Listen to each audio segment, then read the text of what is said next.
নমস্কার সবাইকে। সবাইকে শুভ সকালের অনেক অনেক শুভেচ্ছা। বাংলা সিরিয়াল সমাচার তোমাদের পছন্দের ধারাবাহিক শুভ বিবাহের আজকের পর্বের রিভিউ নিয়ে তোমাদের সামনে পৌঁছে গেছে। তাহলে চলো আজকের এপিসোডে কি হতে চলেছে সেটার রিভিউ আমরা দেখে ফেলি। শুরুতেই তো সুধার মা বলছে, তুই আমার সুধা, তুই আমার সুধা। কিন্তু সুধা বলছে, না আমি রুক্মিণী, আপনার কোথাও একটা ভুল হচ্ছে। তখন বলছে, না তুই আমার সুধা, আমি জানতাম যে আমার সুধা বেঁচে আছে, আর একদিন না একদিন উনি আমাকে ঠিক আমার সুধাকে ফিরিয়ে দেবেন। বলে, এতদিন তোর কি হয়েছিল মা, কোথায় ছিলিস? তোর এত অভিমান যে তুই সব ছেড়ে আমাকে ছেড়ে নিজের মাকে ছেড়ে তুই এতগুলো বছর কাটিয়ে নিলি একা একা। সুধা বলছে, আপনার কোথাও ভুল হচ্ছে, আমি সুধা নই, আমি রুক্মিণী। তখন বলছে, কি? তখন পেছনে কেয়া আসে সবাইকে ডাকতে যে সবাই চলুন খেয়ে নেবেন, কিন্তু কেয়া সুধাকে লক্ষ্য করে না। ওদিকে সব লোকজন চলে গেলে যখন সুধাও যাচ্ছে, সঙ্গে প্রীতম আছে আর বাচ্চাটাও আছে, তখন সুধাকে বলছে, দাঁড়াও। সুধা আবারও তরিকে ডাকতে গেলে তার মাকে ইগনোর করলে তার মা সুধার হাত ধরে বলে, কেন মিথ্যে বলছিস, বল কেন মিথ্যে বলছিস? সুধা বলছে, আমি মিথ্যে কেন বলবো?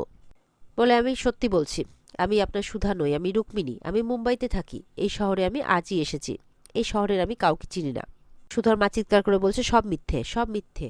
ওরে তোকে 10 মাস 10 দিন আমি গর্ভে ধরেছি, তোর ছোঁয়া আমি বুঝবো না? এরপরে আবারও বলছে, বল না মা, বল না তুই আমার সুধা। সুধা বলছে, বারবার করে তো বলছি। এই বলে আবার তরিকে ডাকতে গেলে এবার সুধার মা বলছে, ওর সুধার হাতটা ধরে নেয়, বলছে, আমাকে ছুঁয়ে বল তুই। সুধা বলছে, হোয়াট দ্য হেল, কি করছেন কি আপনি? আমি বলছি তো আমি রুক্মিণী। এই বলে যখন তরিকে নিয়ে যাচ্ছে তখন সুধার হাতটা তরির মাথায় রাখে, এবার বল যে তুই আমার সুধা নোস। সুধা চুপ করে যায়। ওদিকে জ্যোৎস্না পিকলু পিকলু করে সারা বাড়ি খুঁজে বেড়াচ্ছে। তার মাকে বলছে, তোমার নাতি যা দুষ্টু হয়েছে না, মানে সে এখনো 5 বছর ধরে এটা মেনে নিতে পারেনি যে তার ছেলেটা আর নেই। সে তার বিশ্বাস তার ছেলে আছে। বলছে, পিকলুকে স্নান করাতে হবে, তারপর স্কুলের জন্য রেডি করতে হবে, কোথায় যে ছেলেটা চলে গেছে না, উফ এত দুষ্টু হয়েছে। এইভাবে খুঁজে বেড়াচ্ছে সারা বাড়ি।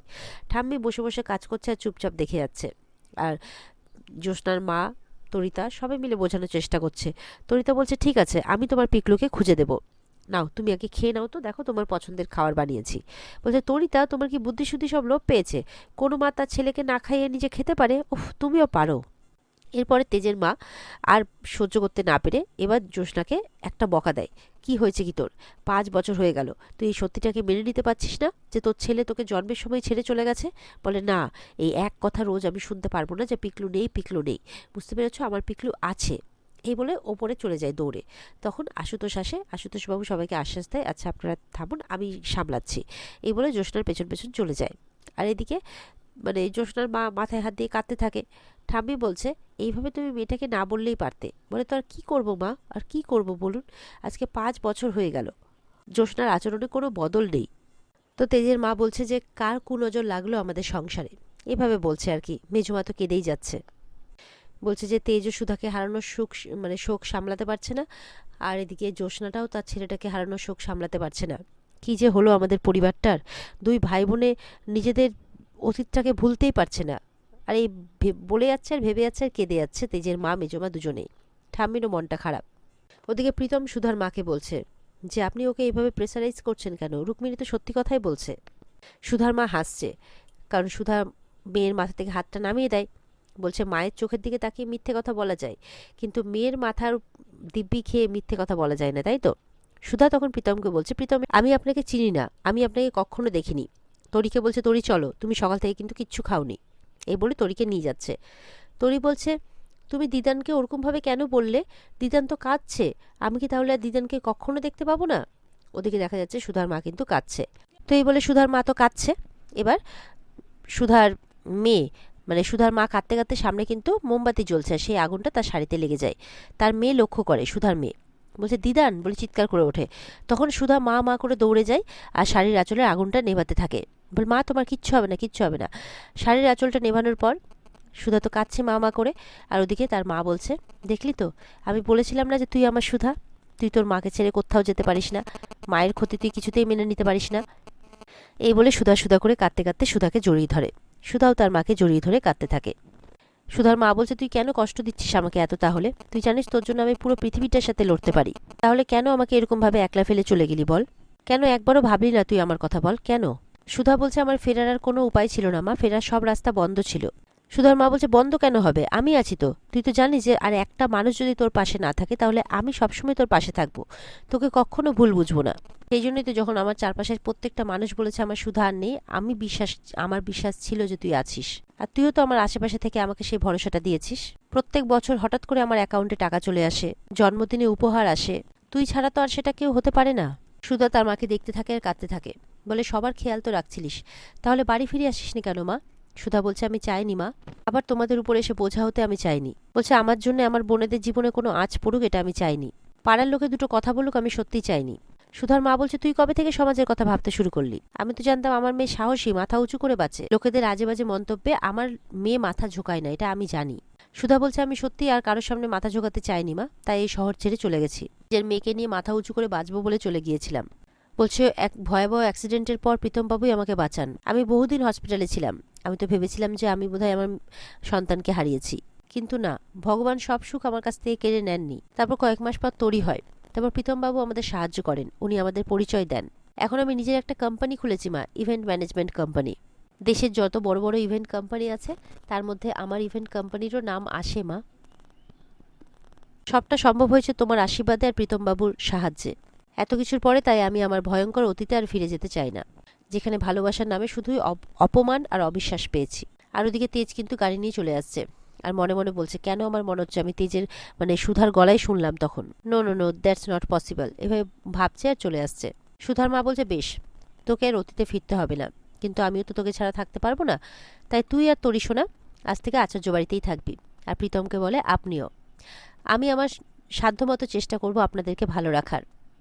প্রীতম বলছে বাহ, এটা তো খুব ভালো আইডিয়া। তরিকে বলছে তাহলে তরি, নেক্সট আমাদের গন্তব্যস্থল হচ্ছে আচার্য বাড়ি, এই বলে দুজনে হাত মেলাচ্ছে। তখন সুধা বলছে না, আমি ওই বাড়িতে কিছুতেই ফিরতে পারবো না, আমি আমার অতীতে কিছুতেই ফিরতে পারবো না। তখন সুধার মা বলছে তুই ফিরবি, তুই সুধা হয়ে নয়, তুই রুক্মিণী হয়ে ওই বাড়িতে ফিরবি, নিজের অধিকার নিয়ে ফিরবি তুই। তোর মা এখনো আছে, আর তোর মা এখন আর আগের মতো কারো মুখাপেক্ষী হয়ে থাকে না, তোর মা সেই সামর্থ্য এখন হয়েছে। তোর সুধা ম্যারেজ ব্যুরো ডেকোরেটার্সের বিজনেসটা এখন আমি সামলাই। এই বয়সে এসেও আমি ব্যবসার হাল ধরতে পেরেছি, সংসারে হাল ধরতে পেরেছি। এমনিতে মায়েরাই সন্তানদের পথ দেখায়, কিন্তু আমি তোর দেখানো পথে চলেছি, তাই এখন আমাকে আর কারো মুখাপেক্ষী হয়ে থাকতে হয় না। তাই তুই তোর মায়ের সাথে তোর নিজের অধিকার নিয়ে ফিরবি। প্রীতম বলছে আমার মনে হয় আপনার যাওয়া উচিত সুধা, আর তোরই তো পরিবার পাবে, নিজের মানুষদের ভালোবাসা পাবে, এটাই তো মিস করে গেছে এতদিন। এই বলে সবাই মিলে যাওয়ার প্রিপারেশন নিচ্ছে, আর ওদিকে তেজ চলে এসছে গাড়ি নিয়ে বাইরে। তেজ তো এবার ঢুকবে ভেতরে, ঠিক সেই সময় কিন্তু সুধারা গাড়িতে ঢুকছে, আর সেই সময় সুধাকে কিন্তু আবঝাভাবে দেখে ফেলে তেজ। বলছে ওটা তো সুধাই ছিল না? হ্যাঁ ওটা সুধাই ছিল। এই বলে সুধারা গাড়ি করে রওনা হয়ে যায়, আর তেজও কিন্তু সেই গাড়ির পেছন পেছন যেতে থাকে। সুধার মা তরিকে কোলে বসিয়ে গল্প করতে করতে যাচ্ছে। সুধার মা বলছে ও তো দেখছি বাড়ির সবাইকে চেনে। বলে হ্যাঁ, মা আমাকে সবার ছবি দেখিয়েছে আর সবার গল্প করেছে। সুধা হাসছে। তার মেয়ে বলছে শুধু বাবার বাড়িটা কবে যাব, ওদেরকে আমি কাউকে দেখিনি কখনো। সুধার মা তখন সুধার দিকে তাকাচ্ছে, সুধা চুপ করে আছে। সুধা এদিকে তার মেয়েকে ভালো করে বুঝিয়ে বলে দিচ্ছে যেখানে তুমি যাচ্ছ সেখানে গিয়ে কিন্তু তুমি যে কাউকে চেনো, সবাইকে চেনো, এই কথাটা কিন্তু একদম বলবে না। তার মাকে মা যেভাবে শিখিয়ে দিচ্ছে সেভাবে বলতে বলছে তরিকে। এদিকে তো এবার সিগন্যাল পড়েছে, গাড়ি থেমেছে, আর তেজ গাড়ি থেকে খুব দেখার চেষ্টা করছে, সামনে একজন লোকের মাথার জন্য দেখতে পাচ্ছে না। লোকটাকে বলছে আপনি একটু এগোন না এগোন না, লোকটা বলছে সামনে সিগন্যাল আছে, হবে না। তো তেজ তাও খুব কষ্ট করে দেখে, বলে হ্যাঁ তাই তো, তো আমার সুধা, ঠিক দেখেছি আমি, আমার সুধা। গাড়ি থেকে নেমেছিল, আবার গাড়িতে ওঠে, কারণ সিগন্যাল তো খুলে গেছে, সুধার গাড়ি চলতে শুরু করেছে, তাই তেজও গাড়ি নিয়ে আবার পেছন পেছন ফলো করছে। কিন্তু কিছুদিন যাওয়ার পর গাড়িটাকে হারিয়ে ফেলে, আর দেখতে পাচ্ছে না। কিন্তু তেজ এটা শিওর হয়ে গেছে যে আমি ওটা সুধাকেই দেখেছি আর আমি সুধার সাথেই কথা বলেছি। এই বলে তেজ কিন্তু হাসছে। ওদিকে আচার্য বাড়িতে ঝিনুক ওই সুধা ম্যারেজ ব্যুরোর অফিস ঘরে ঢুকেছে, ঢুকে সব কিছু দেখছে, তার দিদি নিজের হাতের গড়া সব কিছু। ঝিনুক তো তার দিদির সাথে কাটানো সমস্ত পুরনো মুহূর্তের কথা মনে করছে, আর বলছে আমি তোকে খুব মিস করছি রে দিদি, খুব মিস করছি। ঠিক সেই সময় দোয়েলও আসে, বলে আমিও সুধাদিকে খুব মিস করি জানিস তো, একটা দিনও এমন কাটায়নি যে সুধাদির কথা মনে পড়েনি। ঝিনুক বলছে দেখিস একদিন ঠিক দিদি ফিরে আসবে আর বলবে দেখ কেমন সারপ্রাইজ দিলাম। ঠিক সেই সময় সুধার মা ঝিনুকদের ডাকছে। ঝিনুক বলছে ওই তো মা চলে এসেছে, যাই দেখি মা কি সারপ্রাইজ এনেছে আমার জন্যে। তো এই বলে ঝিনুকরা সবাই দেখতে চলে যায়, গিয়ে দেখে তার মা চলে এসেছে। বলে মা বলো তুমি আমার জন্য কি সারপ্রাইজ এনেছো? তখন তার মা দরজার দিকে তাকাচ্ছে, আর ঝিনুকরাও দরজার দিকে তাকিয়ে দেখে অবাক। দেখেছে তার সুধা দিদি, সুধা তার মেয়েকে নিয়ে চলে এসেছে। আর এটা দেখে কিন্তু সবাই অবাক। আর এখানে আজকের পর্ব শেষ হয়ে যায়। তো বন্ধুরা, এই ছিল আজকের পর্বের রিভিউ। কেমন লাগলো কমেন্টে জানিও। আর আমাদের সাথে জুড়তে চ্যানেলকে সাবস্ক্রাইবটা অবশ্যই করো। বিস্তারিত দেখতে স্টার জলসার পর্দায় চোখ রেখো। আজকের মতো এই পর্যন্তই, দেখা হচ্ছে আগামীকালকে। টাটা।